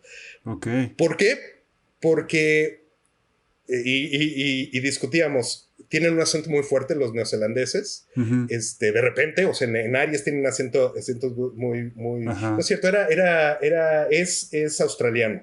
Ya, Es bien neozelandés, tiene un acento súper pronunciado, y en algún momento en una junta, volteé y le dije, ¿sabes qué? Creo que no te estoy entendiendo nada. Y me contestó, ¿sabes qué? Creo que no te estoy entendiendo absolutamente nada. Yo tampoco de lo que estamos hablando. Y lo que sucede es que, y digo, todo en cordialidad y súper divertido, súper padre, pero lo que te das cuenta que lo que importa es cómo comunicas el proceso. Y regresando a lo de Unreal y regresando a la previsualización, lo que pasaba con el equipo chino es que realmente nos preocupábamos de podernos comunicar bien, comunicar las ideas correctamente. Siempre que tenía juntas con ellos, llevaba una buena, o sea, impresos, todo lo que pudiera para comunicar mis necesidades, y empezaron ellos a hacer lo mismo. Entonces, los gestos se volvían muy importantes, porque empezábamos a hablar con gestos. Teníamos traductores, obviamente, pero de pronto le empezábamos a ganar el traductor, nos empezábamos a comunicar con señas. Y ahí es donde me cayó el 20 de que eso funciona no solamente cuando estás en un ambiente tan no hostil en el mal sentido, pero tan diferente con un idioma de que realmente no hay manera en la que yo pueda entenderlo más que por las ideas y por las señas y por los ojos y la cara. Pero lo mismo pasa cuando estás aquí con alguien, o lo mismo pasa cuando hablo en español con un director. O sea, lo que importa es qué tanto le vas a dedicar para que tus ideas sean bien entendidas por la otra persona. Y de nuevo, en nuestro trabajo, parte de mi trabajo, de nuevo, el fotógrafo lo hace, el diseñador de producción lo hace hasta cierto sentido y el director lo hace todo el día. Comunicamos cosas abstractas, cosas que mucha gente en el proceso no va a entender o no se van a imaginar. Y el hecho de dedicarle un 20%, 30% de tu tiempo a asegurarte que todo el mundo entiende perfectamente lo que estás tratando de ejecutar, creo que para mí me ayudó mucho a cambiar mi estrategia de trabajo, a asegurarme de que todo el mundo, o sea, dedicarle 20, 30%, ahí lo hacía por necesidad, pero ahora lo hago como parte de mi régimen. 20% de mi tiempo es asegurarme que todo el mundo está claro de lo que estoy tratando de ejecutar en cualquier punto del proceso. O sea, puede ser en la visualización, en el concepto, en la filmación o en la postproducción, porque de nuevo, con los vendors estás trabajando en muchos lugares del mundo y cuando mando notas al facility, asegurarme de que esas notas sean lo más comunicativas posibles, lo más claras, hace la gran diferencia entre tener 3 versiones, 4 versiones o 35 versiones de un shot, ¿no? Entonces, creo que ahí es donde me abrió un poquito el sentirme seguro de que mi acento, mi lenguaje, no necesariamente es un factor. Lo que es un factor es qué tanto estás dispuesto a comunicar y bueno, tratar de hacerlo de la manera en la que consideras que va a funcionar lo mejor para el proceso, porque no todo el mundo recibe la información de la misma manera, ¿no? Pues sí, creo que ese fue un momento muy interesante donde entendí que parte de mi trabajo es comunicar y es fundamental para poder hacerlo bien, ¿no? Claro, vale, qué padre, pues sí. Sí, es un buen punto, porque sí tenía mucha curiosidad de justo eso que acabas de mencionar, ¿no? Pues como un país que, pues obviamente va a haber banda que va a hablar inglés, ¿no? Pero pues en su mayoría, pues, pues Sí. no va a tener chance para todos, ¿no? Y lo ves, o sea, lo platicaba ahorita con una productora de un proyecto nuevo que estoy viendo. Lo mismo sucedió cuando me fui a filmar 1 año y medio con Robert a Austin. Texas, yo nunca había vivido en Texas, me tuve que llevar a gente a vivir a Texas. El calor, o sea, todos son factores. Claro. Y parte del punto es generar un ambiente de un equipo de trabajo que entiendan bueno, que hay que hacerlo y hay que hacerlo así y asegurarte de que estén cómodos, asegurarte de que entiendan el concepto y que, o sea, todo ese proceso que incluye las cosas tan sencillas como vas a vivir a gusto en Texas, vamos a filmar con calor, vamos a filmar con frío, vamos a filmar o sea, realmente se vuelve parte de tu trabajo como supervisor, ¿no? O sea, asegurarte de que el proceso, porque digo, de nuevo, filmas a lo mejor en el desierto de los leones a las 2 de la mañana y pues son procesos tensos de trabajo donde tienes que tener de alguna manera pues el control Ujú. y asegurarte de que funcione bien, ¿no? Entonces, creo que esa es la parte de comunicación que es como interesante e importante, que luego no la tenemos tan claro lo importante que es, ¿no? Claro. Oye, Charlie, y ahora sí que haciendo un análisis y retrospectiva de la vida, este, pues ahora sí que con toda esta experiencia que has tenido, pues, qué podrías decir? Digo, no que sea el camino corto, pero ¿cuáles podrían ser como, ok, yo quiero ser como tú, yo quiero ser supervisor de efectos visuales? ¿Qué consejos le darías a esa banda que quiere como llegar a ese lugar? O sea, ¿cuál podría ser como, pues más o menos como el camino? Sí, yo creo que, o sea, obviamente son muchas cosas. Yo creo que a lo mejor hay tres. Creo que esa parte de comunicación y la parte que incluso tú mencionabas de aprender a no relacionarte, pero a comunicarte, que fue una de tus primeras preguntas, de que si vienes del estudio, de trabajar en la máquina, estar en el set, pues es una parte donde tienes que desarrollar Ujú, tu método de comunicación, ¿no? Que es muy importante. Pero aparte de eso que ya discutimos ampliamente, creo que es importante también tener el proceso creativo eh, eh, ágil o al menos activo. ujú, Definitivamente yo recomiendo, e incluso casi toda la gente que contrato y aunque suene ridículo, pero a ver, y una de las preguntas que les hago es, ¿qué tan creativo te consideras? O sea, ¿eres ujú, una persona creativa? Y entonces normalmente la pregunta que me responde, bueno, ¿qué consideras creativo? Y es una buena contestación.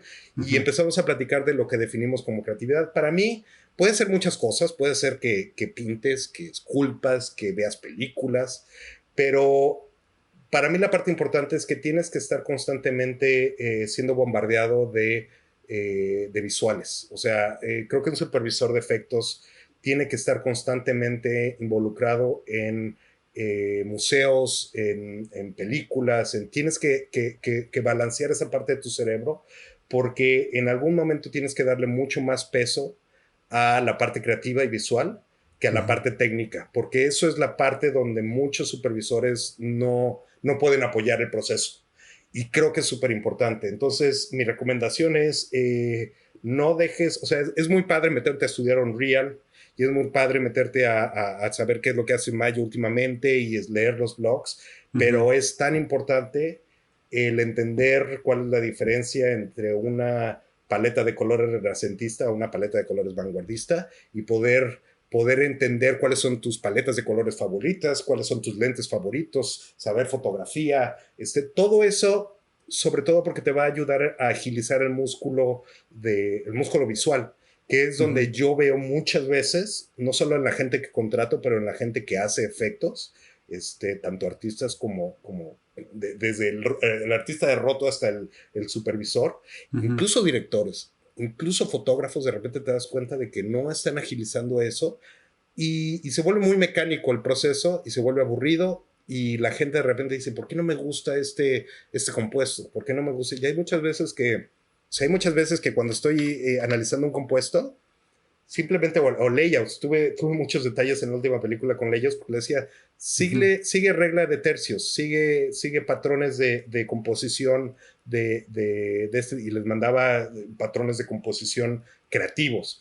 Y, ujú. y esa parte es la que creo que puede ser un muy buen músculo y te puede dar un valor agregado a casi cualquier nivel de la cadena alimenticia de los efectos visuales, ¿no? Y creo que el último, hablamos de comunicación, hablamos de esta parte artística y el último es la parte, pues sí, tienes que estar a la vanguardia de tecnología, tienes que entender que es nuevo, no te tienes que Ujú. oxidar, no tienes que quedar como que, la manera de hacerlo es esta, siempre como tratar de buscar la manera en la que se puede ejecutar de un mejor método lo que estamos haciendo. No tienes idea, hace 4 años todo el mundo me decía, ¿qué mamada es esto que estás haciendo con los LED screens? ¿Para qué haces un LED? Sí. ¿Para qué gastas $3 millones? Y le digo, bueno, tengo mis razones son estas. Claro. Y bueno, y ahorita todo el mundo lo quiere hacer y todo el mundo lo está poniendo y tengo llamadas cada semana con gente desde compañías grandes hasta changarros que quieren poner su LED stage y que les den mis notas, ¿no? Y es un poco eso, es un poco imaginar cuál es una solución y tener la capacidad de ejecutarla. Esa parte es como esa parte técnica donde no solamente saber dónde están los botones, sino es como poder aplicar la tecnología de una manera interesante. Entonces te digo, yo creo que esos tres, si los vas manejando y balanceando, es lo que te puede ir poco a poco a hacer creciendo y es lo que espera una producción, ¿no? De ti, de un director, de un fotógrafo, cualquier cabeza de departamento, es cómo te vas a comunicar con el resto, qué tan creativo y visual para su película vas a hacer. Y que también manejas la técnica. A fin de cuentas, alguien más va a mover la grúa, alguien más va a prender las luces, pero pues el fotógrafo tiene que decidir qué tono de luz, qué cuadre, o sea, esa parte es la que más le evalúan. Obviamente tiene que saber de qué está hablando el lente, y al director también lo evalúan ahí, pero lo que más le evalúan es la parte visual y la parte creativa, y lo mismo a nosotros. O sea, y lo que más vale de un artista digital es no solamente cómo maneja la herramienta, eso se asume que lo va a hacer, sino que tanto lo puede aplicar de una manera creativa y visual, ¿no? Sí, claro, ¿no? Al final de cuentas la herramienta solamente es el medio, ¿no? Y va a ir cambiando, y va a cambiar en 10 años, 15 años, 20 años, o sea, quién sabe si vamos a estar haciendo compuestos en Unreal en lugar de Nuke, y tienes que adaptarlo, pero lo que vas a mantener es tu concepto, ¿no? Claro, sin duda. Oye, Charlie, pues ya estamos casi en la parte final. ¿Qué sigue para Charlie? Pues ahorita estoy viendo proyectos, la verdad es que está muy padre. Yo creía que iba a estar como medio muerto, pero la verdad es que pues me llama mucho la atención y me da mucho gusto que Hollywood y el resto del mundo empezó a andar antes de lo esperado. Hay proyectos bien padres para el próximo año. Entonces yo ahorita estoy a punto de cerrarlo, con mucho gusto les avisaré. Yo creo que esta semana me entero. Pero la verdad es que va a ser una sorpresa. Dejé un par de proyectos muy padres para hacer Okay. Y me da mucho, la verdad, estoy muy entusiasmado si sucede, porque la verdad es que es un director que admiro mucho y es un proceso que tengo muchas ganas de vivir. Y es regresar, llevo 2 películas muy muy grandes, o sea, Sura y We Can Be Heroes fueron proyectos muy grandes, intensos en efectos visuales, y este es un proyecto, tuve que decidir entre un proyecto de nuevo así y un proyecto un poquito más de autor, y decidí un proyecto de autor con todas sus complicaciones. Entonces pues bueno, espero eso y estaré trabajando en eso. Yo creo que no es un proyecto tan largo, pero al menos los primeros 6 meses del siguiente año, 7 meses del siguiente año. Ok. Charlie, la última. ¿Qué motiva a Charlie? Híjoles, pues el cine me gusta mucho aprender. Entonces, definitivamente me motiva en el día con día. Me emociona el poder aprender y crear cosas que inspiran a la demás gente. O sea, eso me encanta. Y cuando puedo hacerlo en el set y la gente se impresiona y le gusta y la verdad es súper divertido. Entonces eso me llama mucho la atención. Ahora, regreso a lo mismo. Por eso también me gustó aprender Unreal, por eso me gusta desarrollar software, por eso me gusta, o sea, me gusta porque me gusta crear cosas que comparto. Es una de las cosas por las que no me gusta cocinar a mí solo, me gusta cocinar para la otra gente, no me gusta cocinar para mí. Entonces, eso me motiva mucho crear y aprender nuevos métodos. Y es creo que muy importante cuando haces lo que haces con una buena cantidad enseñando, pero una muy buena cantidad aprendiendo y aprendiendo del proceso, ¿no? Y eso me motiva mucho. Me doy cuenta de que esto es una boca de lobo. Nunca vamos a saber todos los procesos, nunca vamos a saber todo. Siempre va a haber una sorpresa, como decías, pero no estoy hablando de sorpresas relativamente mínimas que pasan en los sets, o sea, conceptos y looks. Y siempre hay una exploración bastante padre que podemos hacer y eso me inspira muchísimo, ¿no? Definitivamente es muy divertido. Qué padre, Charlie. Pues, Charlie, pues muchísimas gracias por este tiempo, por compartirnos así que estas experiencias sin duda sumamente valiosas. Muchas gracias, Charlie. Gracias a ustedes y pues mucho gusto y pues bueno, hasta la próxima.